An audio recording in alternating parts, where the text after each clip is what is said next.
ఎవరు చంద్రబాబు నాయుడు గారు అటు కూర్చున్నారు, మోడీ గారు, పవన్ కళ్యాణ్ గారు, ఆ కౌగిలింతలు, ఆ ప్రేమలు అవన్నీ టీవీలలో చూసిన. మరి ఆయన కూడా మరి పవన్ కళ్యాణ్ గారు కూడా మరి ఆడ ఉపన్యాసం దంచిండు. అది కూడా ఆయన ఉపన్యాసం విన్నా. మీ టీవీలలో అయితే గంట వేసి ఆ రోజున చూసిన. ఆల్ ఛానల్స్ టీవీలు మారుమోగిపోయినాయి.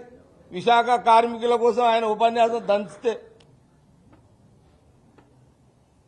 ఆయన ఎండగడతా అన్నాడు, పొడుస్తా అన్నాడు, అది అన్నాడు, ఇది అన్నాడు, అది అయిపోయింది.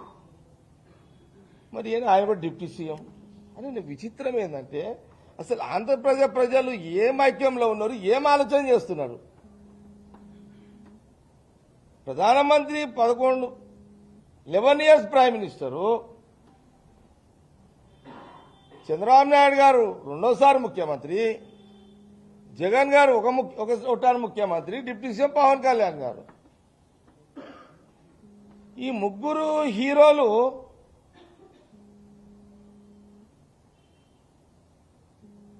అంటే ఇది యాక్టింగా? ఇంత దారుణమైన యాక్టింగా ఇది? ఇది ఎందుకు గమనిస్తలేరు?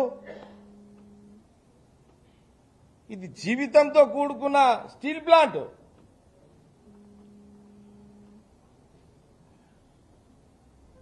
ఇంత అన్యాయం అండి ఇది. ఆంధ్రప్రదేశ్ ప్రజలు ఎంతో, నేనైతే బాగా, నేనేమి తక్కువ అంచనా వేస్తలేను ఆంధ్రప్రదేశ్ ప్రజలని.